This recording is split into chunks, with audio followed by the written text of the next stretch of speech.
ताई तुला कळलं का आपला तो दिवाकर आहे ना आता का सारखा त्या दिवाकरच्या पाठीमागे लागतोयस? काय केलं आता त्यांनी पुन्हा? हे बघ तो नतद्रष्ट आहे. तो तुला पाण्यात पाहायला टपलेला असतो, पदोपदी तुझा अपमान करतो, सगळं कबूल आहे त्या दिवाकर बद्दल. कशाला उगाच त्याच्या पाठीमागे लागतोस तू? पुरे झालं तुझं दिवाकर पुराण. आता ते उगाच विकतची दुखणी. झालं आपलं बोलून. मी बोलू. तर सागर सांगत होता की दिवाकरची मुलगी आहे ना विनी, ती चालली लंडनला. तिला काहीतरी मॉडेलिंग असाइनमेंट मिळाली. अरे मग आधी नाही का सांगायचंस? उगाच माझे 4 शब्द वाया गेले. आपण धन्य आहात. हे बघ, बातमी मात्र खरंच चांगली आहे. त्या विनीला याच्यामुळे प्रसिद्धी मिळेल, भरपूर पैसा मिळेल. काय करताय तुला विनीचा राग आहे जरा? ती आपल्या मुक्ताला छाडायची म्हणून. खरंच आहे ते, खोटं नाहीये. पण तिचं जर भलं होत असेल तर मला कशाला वाईट वाटेल सांग? टॉपची मॉडेल बनणं हे स्वप्न होतं तिचं. तिचं स्वप्न पुरं होऊ दे. करेक्ट. प्रत्येक माणसाला स्वप्न बाळगण्याचा अधिकार आहे आणि प्रत्येकाचं स्वप्न पूर्ण हो अशी सदिच्छा धरणं आपल्या हातात आहे. चला, कधी नाही आपल्या दोघांचं एकमत झालेलं आहे तेव्हा आता झोपायला जायला हरकत नाही. ओके चला. सागर, अरे काय सांगतोयस काय तू? बिचारी विनी. हो ना, मला तर तिचंच वाईट वाटतंय. म्हणजे पैसे गेल्याचं दुःख नाहीये ग, पण विनी खूपच डिप्रेस्ड आहे. हो रे, हे असं कोणाच्याही बाबतीत होऊ नये. आणि कसं असतं ना मुक्ता, ह्या सगळ्या गोष्टींबद्दल ना स्वतः आधी नीट चौकशी करून घेतली पाहिजे ग. आमच्या विनीला कोणीही काही सांगतं आणि लगेच धावत सुटते. आणि शिवाय मेघना की आहेस तिला लाडावून ठेवायला. काहीही विचार न करता सगळे हट्ट पुरवत असते तिचे. एनिवे, आय होप यानंतर तरी विनीला थोडी अक्कल येईल.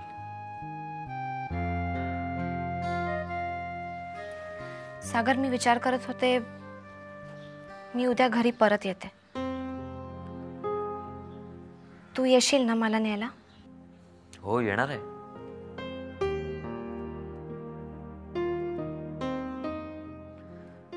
मुक्ता, मी ठेवू आता. Okay. Okay, bye. Good night. Good night. Bye.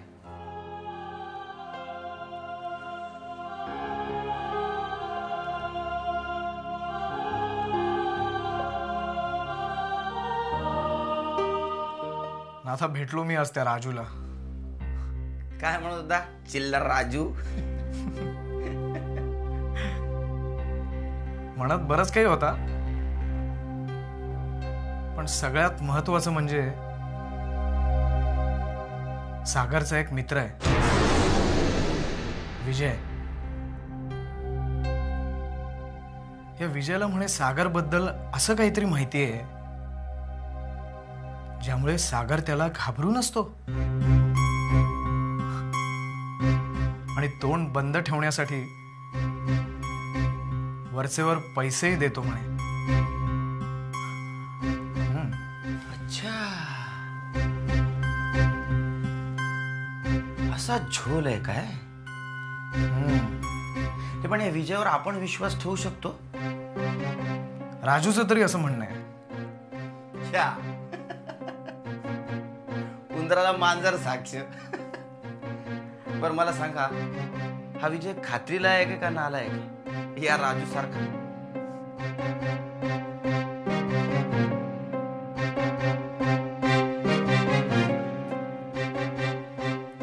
कसं आहे ना नाथा, हा जो विजय आहे ना, तो सागरचा खूप जुना मित्र आहे. मुलगा स्वभावाने तसा बरा आहे.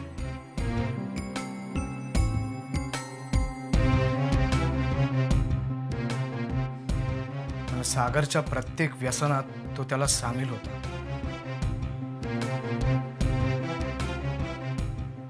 त्यातलंच कुठलं तरी प्रकरण असणार.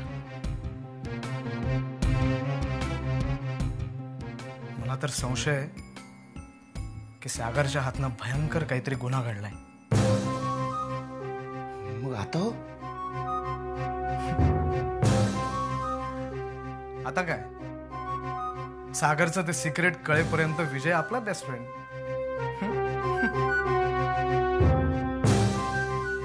नाही राकेश बाबा,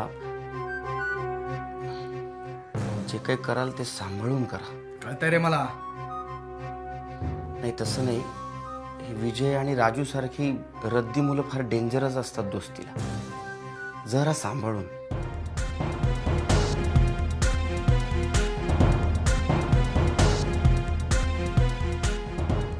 गुड नाईट.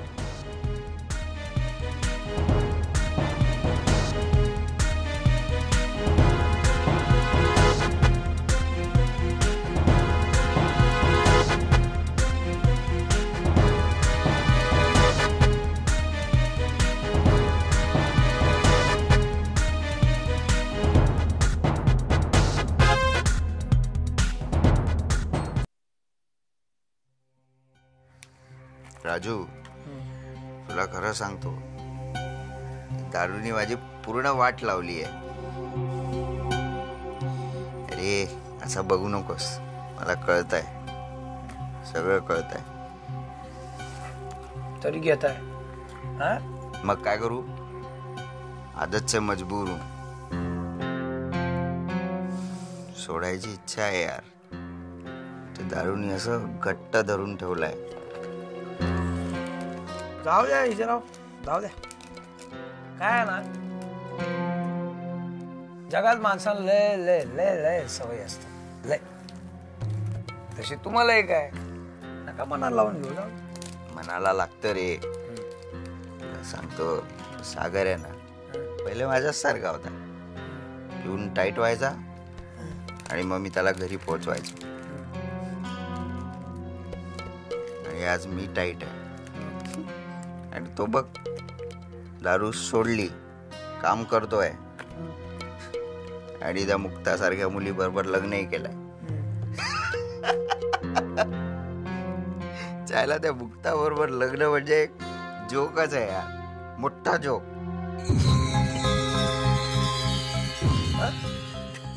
सागर बाबाचं लग्न मुक्ताताईंशी झालं म्हणजे जोक आहे?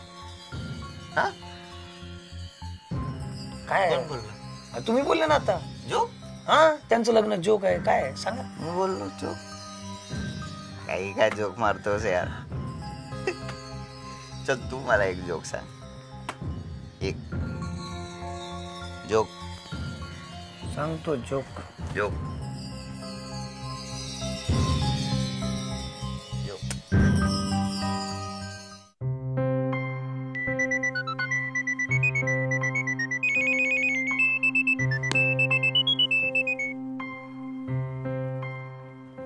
हॅलो, अरुणराव दिवाकर. खरं तर आपण निवांत भेटून एकदा बोलणार होतो, पण ऑफिसमध्ये आणि घरी भयंकर प्रॉब्लेम झालेले आहेत. होतं असं कधी कधी दिवाकर साहेब. पण काय नक्की प्रॉब्लेम काय झालाय?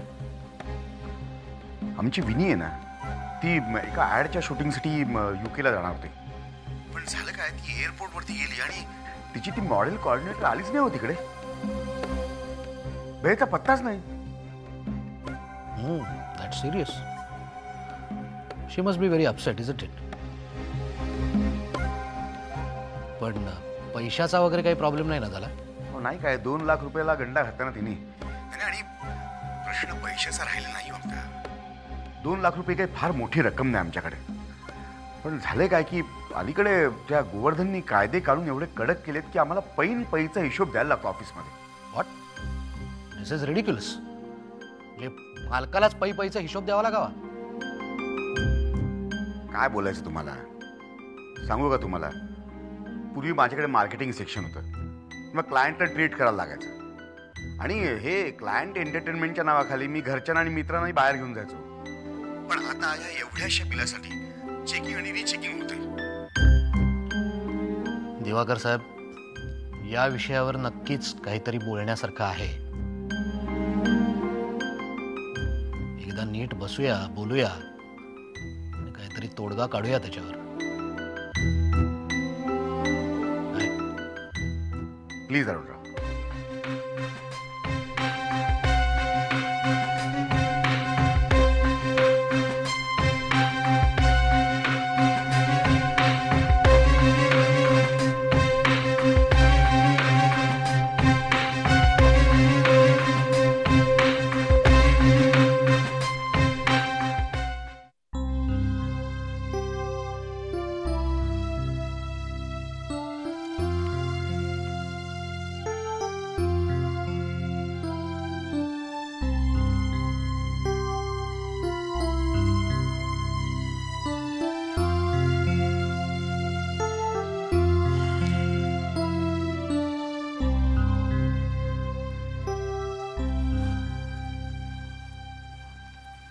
बाबा, अरे अजून झोपली नाहीस तू?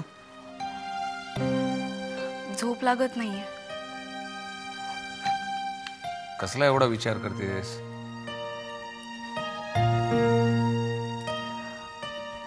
बाबा, मी उद्या घर सोडून चालले.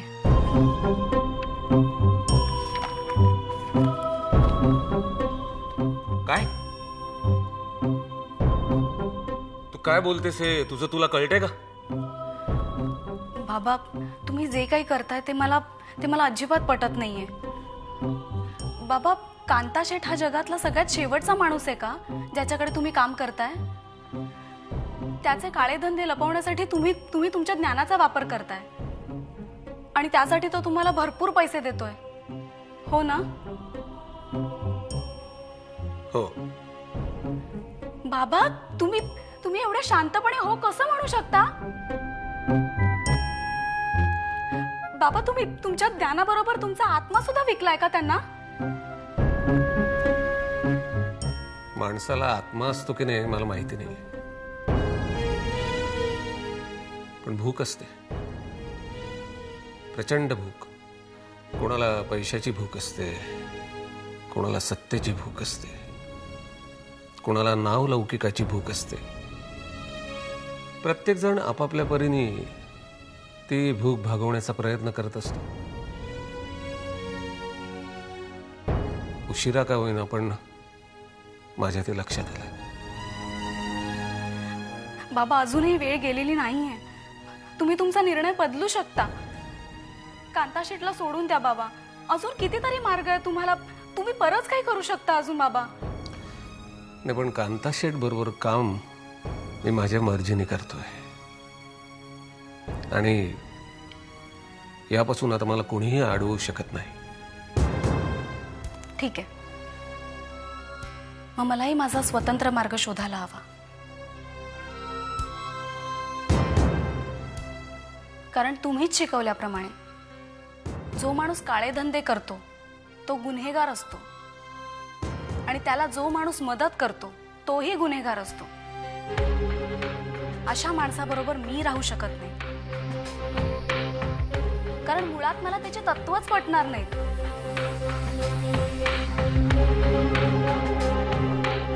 मग भले तो माणूस माझे बाबा असतील तरी चालेल.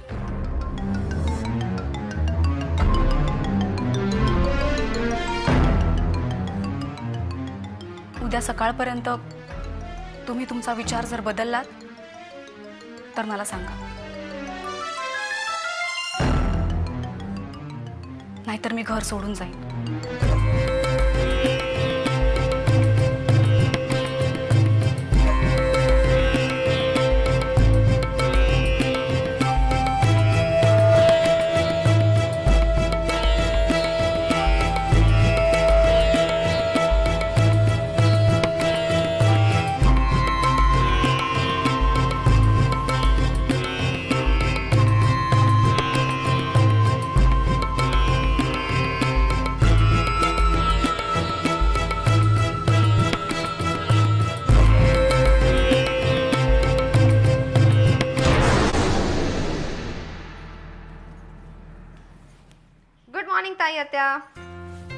Good morning.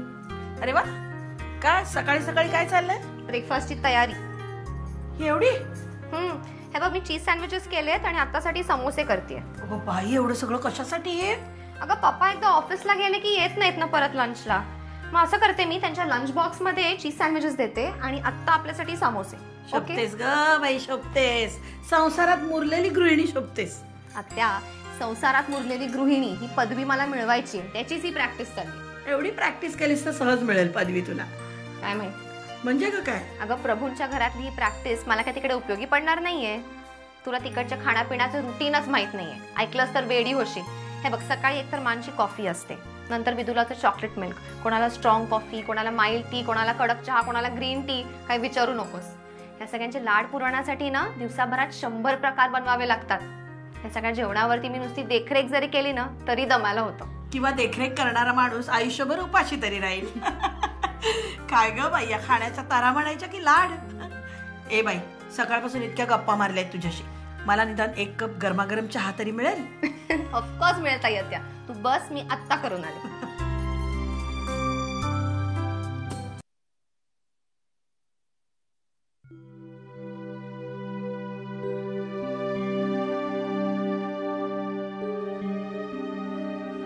मा, विनीचं हे सगळं ऐकून खूप धक्का बसला. आता आपलीच ही अवस्था, तर तिचं विचारीचं काय झालं असेल कोण जाणे. वाईट वाटतं हो पोरीबद्दल, पण आता तरी विनीनी जरा समंजसपणे वागायला हवं. जगाचे व्यवहार शिकायला हवेत. पण मा, समाजात प्रतिष्ठित म्हणून मिरवणारी माणसं जर अशी वागायला लागली तर विश्वास कुणावर ठेवायचा? शालिनी, आजकाल प्रतिष्ठा आणि प्रसिद्धी पैशाने विकत मिळते. म्हणूनच तर चोर कोण आणि साव कोण हे ओळखणंच कठीण झालंय ना. विनीला कोणीतरी समजून सांगायला हवं नाही? विनीची मजा काय माहितीये का तुम्हाला? त्यांना जर कोणी हिताचं सांगायला गेलं ना तर त्यांना ते पटत नाही. आत्ता सुद्धा परदेशी निघाल्या तेव्हा आम्ही त्यांना नकोच सांगितलं होतं. का कोण जाणे, पण आम्ही जेव्हा जेव्हा काही सांगायला जातो तेव्हा या तिघांनाही आमची गोष्ट पटत नाही. तुमचं म्हणणं जर तेव्हाच तिने ऐकलं असतं तर हा प्रसंगच आज आला नसता. हट्टाने निघाले अगदी. जाता जाता आल्या होत्या पाया पडायला. आम्ही काय करणार? आशीर्वाद दिले त्यांना. म्हटलं आपल्या मुलांच्या मनासारखं होऊ दे. पण का कोण जाणे, मनात अतिशय धाकधूक वाटत होती. आणि बघा, शेवटी आमची भीती खरी ठरलीच ना.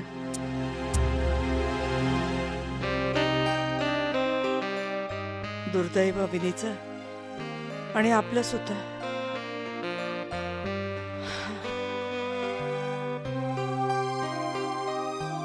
अरे फर्स्ट क्लास ब्रेकफास्ट, काय सुंदर गेलाय. लवकरच तू गृहकृत्य दक्ष गृहिणी होणार आहे, शंकाच नाही. म्हणजे आधी शंका होती तुम्हाला? शंका म्हणजे काय, पहिलं तुझं काय झालं, सगळी धावपळ हुशारी ही सगळी चालायची ती बाहेरच्या कामात, घरच्या कामात नाही. तेच मला विचारायचं, म्हणलं सासरी गेल्यानंतर काय करणार पोरगी? पप्पा, प्रत्येक गोष्टीला एक वेळ यावी लागते. येस, हे खरंय. अगं पण ही तुझी ताई आत्या, हिला लहानपणी कोणी बघितलं असतं ना तर खरं वाटलं नसतं की ही पुढे उत्तम शिक्षिका आणि उत्तम गृहिणी होणार आहे म्हणून. आता पुऱ्या गोवर्धन, का काय करायची ताई आत्या? काय करायची? काय नाही का, हा उगीच काहीतरी सांगत असतो. ताई उगीच काय? पप्पा मला सांगा ना प्लीज. तुला सांगतो, ही गँग लीडर होते, गँग लीडर. आमच्या चाळीतल्या सगळ्या पोरांना जमा करायची आणि मग काय पतंगाची काटाकाटी, भोवरा, विटी दांडू असले खेळ खेळायची. दही अंडी फोडण्यात 1 नंबर. बाप रे, ताई आत्या म्हणजे ताई आत्या दहीहंडी फोडायला सगळ्या मुलांच्या डोक्यावर पण चढली आहे. आय डोंट बिलीव्ह दिस. आत्तासारखी वजनदार नव्हती तेव्हा ताई आत्या. ए गोवर्धन, आता पुरे. हा नाही पप्पा, तुम्ही सांगा, मला ऐकायचंय. तुझी ताई आत्या अशी काटकोळी मुलगी ती, शेवग्याच्या शेंगेसारखी, पण मा मस्तीखोर. एकदा आमच्या आई लाडू केले होते. आमचा सारखा त्या लाडूवर डोळा. आईने म्हणून तो डबा त्या फडतळाच्या वरच्या कप्प्यात ठेवला होता. मी तो लाडू खाण्याची आशा सोडून दिली होती. पण ताई पक्की, ही शेजारचं आंब्याचं झाड होतं, आंब्याच्या झाडावर चढली, आडव्या फांदीवरनं सरळ स्वयंपाकाच्या खिडकीवरून पोचली, खिडकीतनं हात घातला, डब्याचं झाकण उघडलं आणि बाप रे, म्हणजे तुम्ही चोरून लाडू खाल्ले? लाडू खाल्ले, पण सगळ्यांच्या समोर धम्मक लाडू. तुला माहितीये काय झालं? अगं वरच्या त्या डब्याला हात घालता घालता चुकून माझ्या हातनं डबाच खाली पडला, वरनं फडताळ्यातून, आणि सगळीकडे नुसते लाडूच लाडू विखुरले गेले. आई ज्या वेळेला आली आणि तिने जेव्हा बघितलं ना की मी झाडावर चढले, सगळ्या गोष्टी सांगायलाच हव्यात पुढच्या. नको, मला कळलं तू म्हणजे एकदम टॉम्बॉय होतीस. अशा टॉम्बॉयच्या देखरेखीखाली मी तयार झालोय. चला आता ताई पुराण, परत काहीतरी मला जायचं ऑफिसला.